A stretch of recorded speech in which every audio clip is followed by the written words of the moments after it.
What's good, ladies and gentlemen of YouTube? JDaisy here with the JDaisy gaming channel. But here, going to be talking about some stuff that's not gaming related. So if you do not care about my personal life, which is 100% fine, go ahead and tune out right now, because this is going to be more of a personal video. But this is going to be on a topic that I take very seriously and that I myself deal with for a very long time, which is depression. I know it's a kind of a hot button issue. But I just recently talked to my doctor, or a doctor I just started seeing here in town, and got prescribed a antidepressant. Now, personal backstory. I've been meaning to do a video on my personal backstory, but we haven't got there. And this is probably going to be the video that pushes me over 1 million views. So hello, everyone. But I've been dealing with depression since I was probably 14, 15, somewhere in that range. My first suicide attempt was when I was 17, and then since then just been kind of dealing with it on my own. I saw a therapist for a while between 17 and 18 in high school time, and it helped a little bit, but not. I never really got the trust through a trust barrier. I've mainly dealt with it on my own, but recently, in the past 6 months, I got put on some new medication for some kidney issues I've been having. I've had kidney issues since I was 7. Up and down, and then recently got put back up on a higher dosage, and I think that was escalating my depression feelings past what I could deal with by myself. So I saw a doctor for the first time talking about my depression, and got prescribed escitalopram, escitalopram.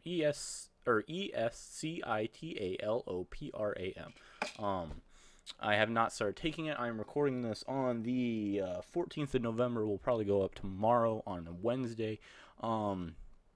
Just going to kind of do a little video series on, what's happening, what I'm feeling, what's going on.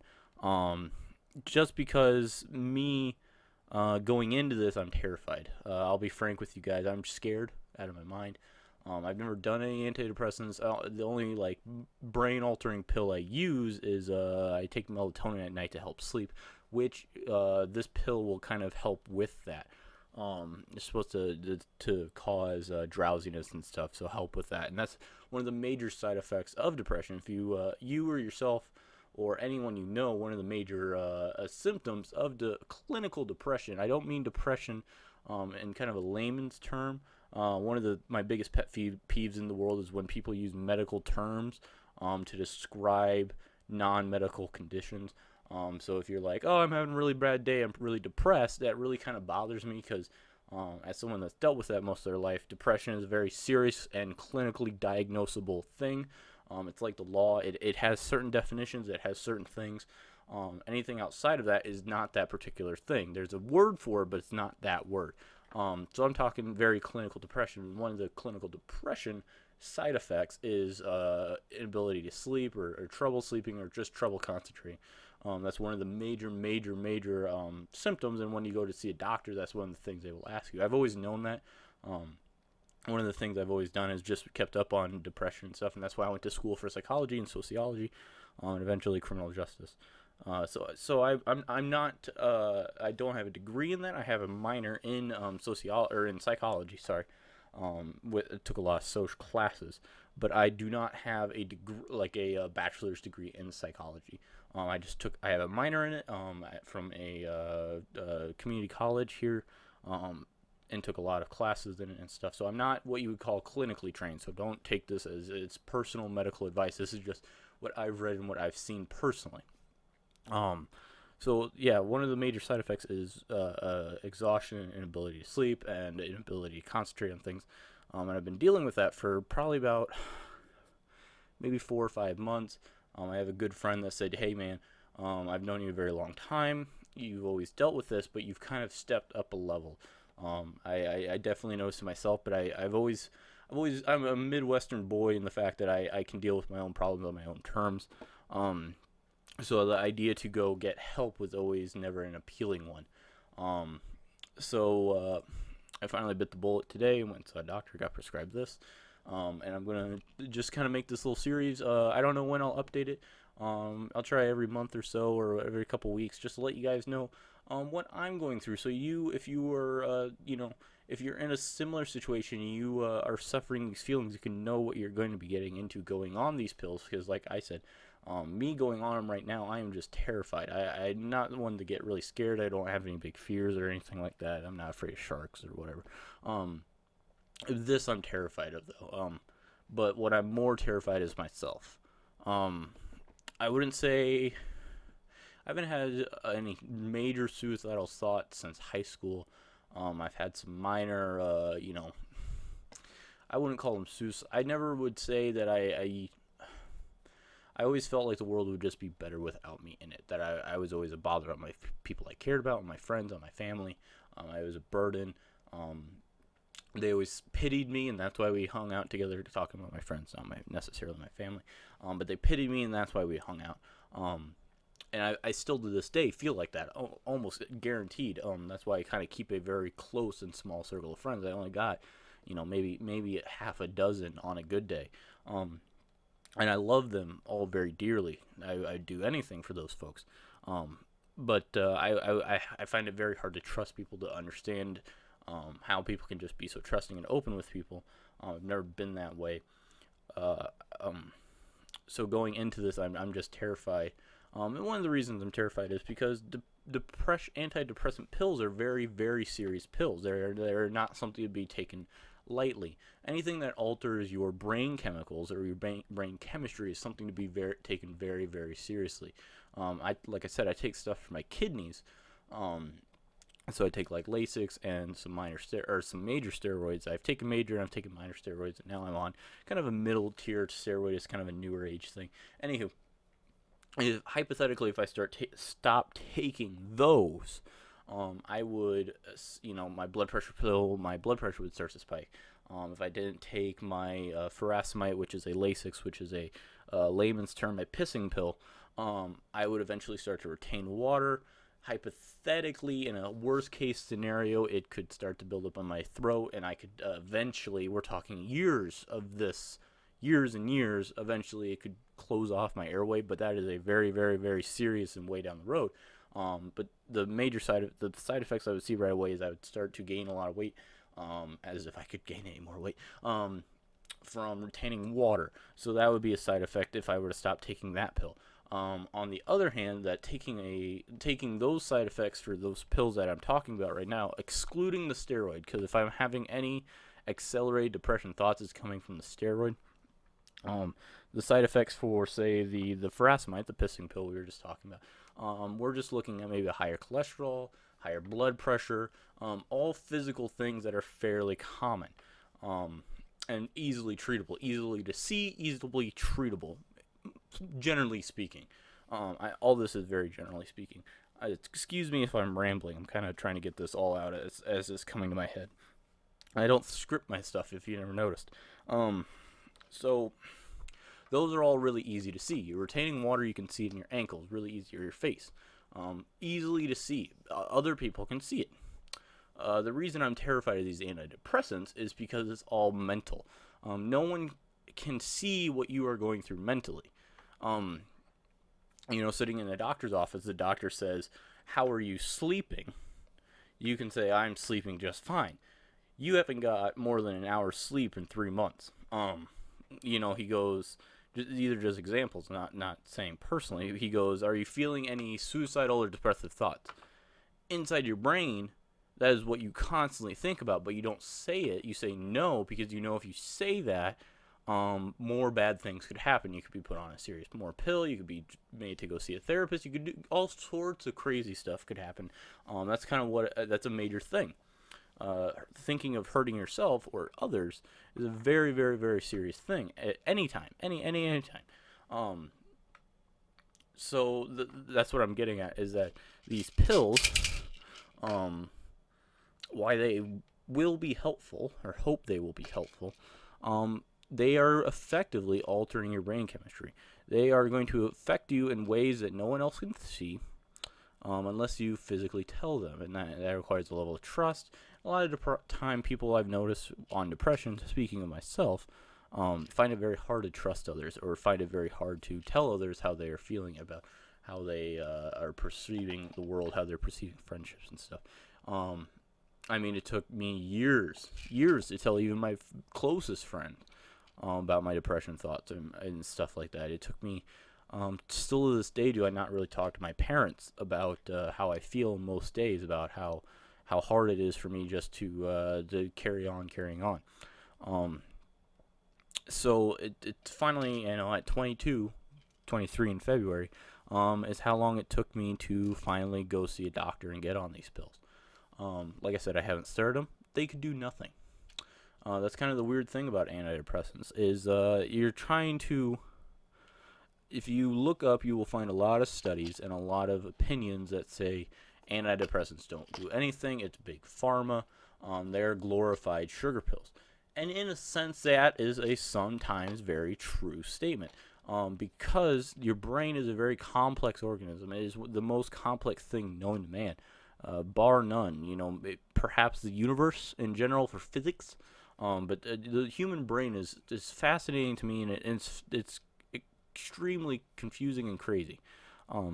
So this pill that could work on 99.9% of people, make them improve their mental health, make them, happier or sleep better, or whatever it is doing, not specifically this pill, just any pill, it could have no effect on you whatsoever. You could just take it for your entire life and never see any difference.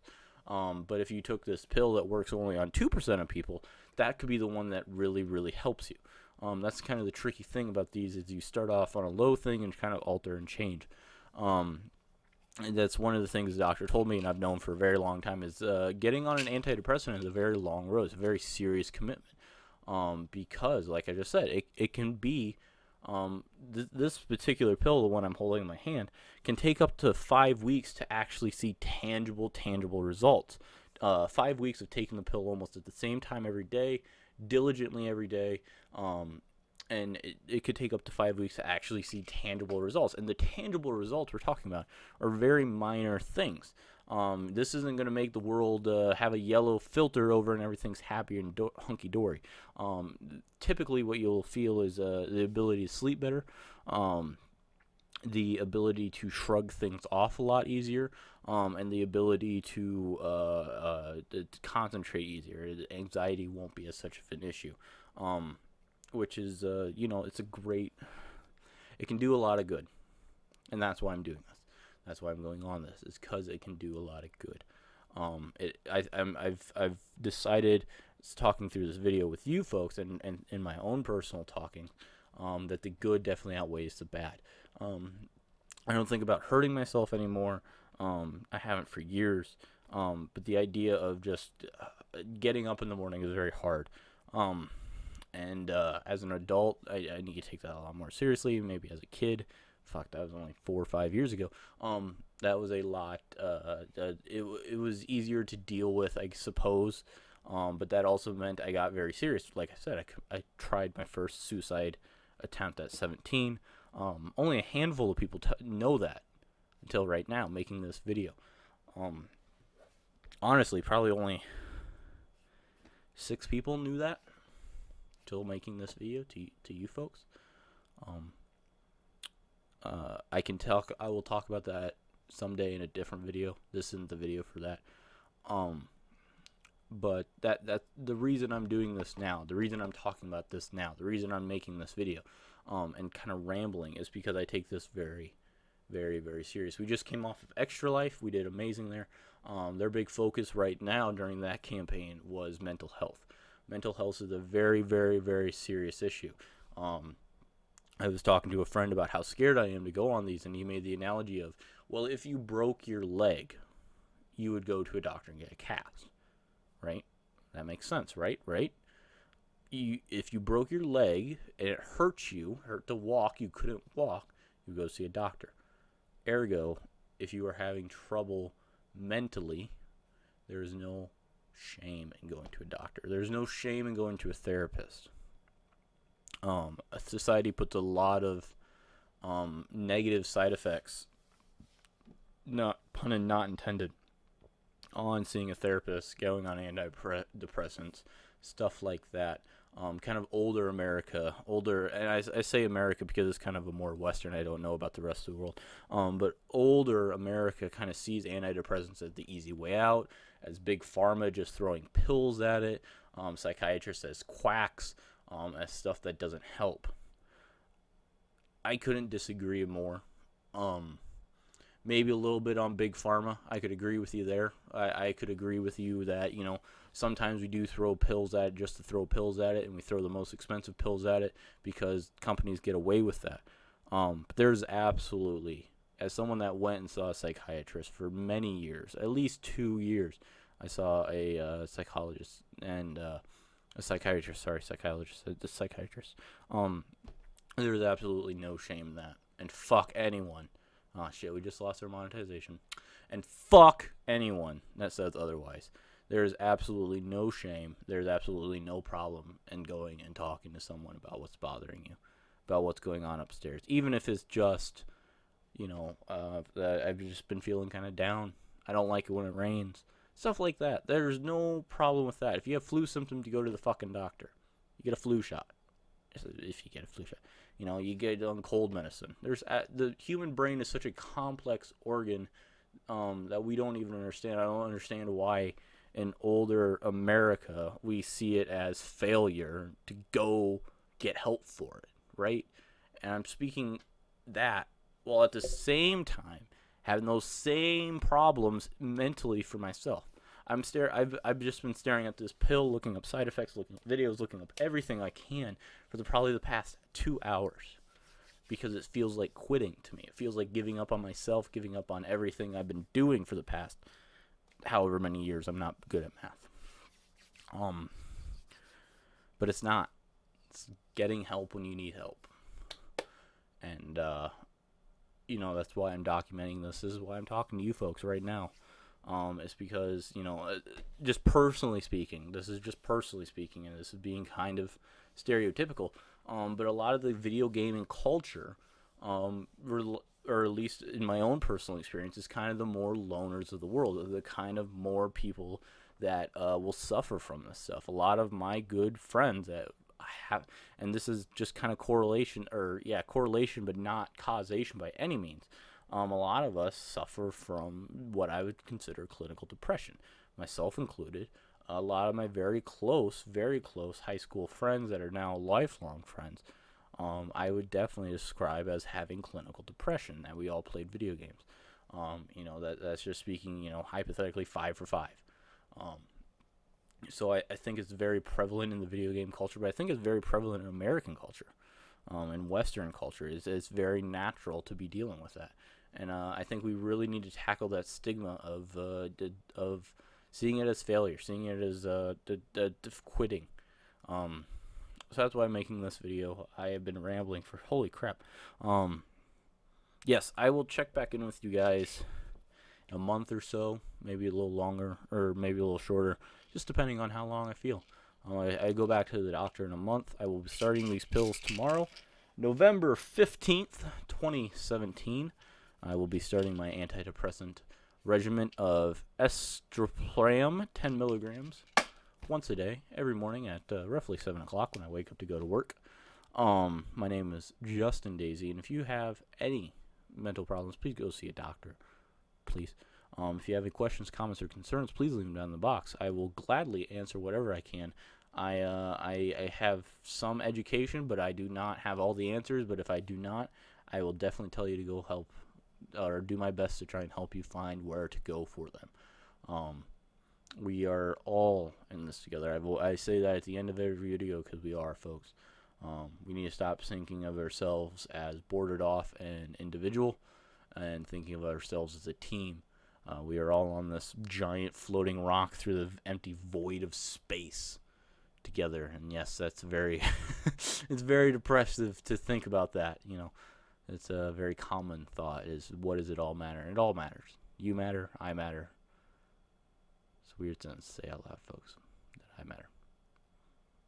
But we do. We all need to come together and help out sometimes. There's no shame in it. So as always, we're all in this one together. I will gladly see you in the next one.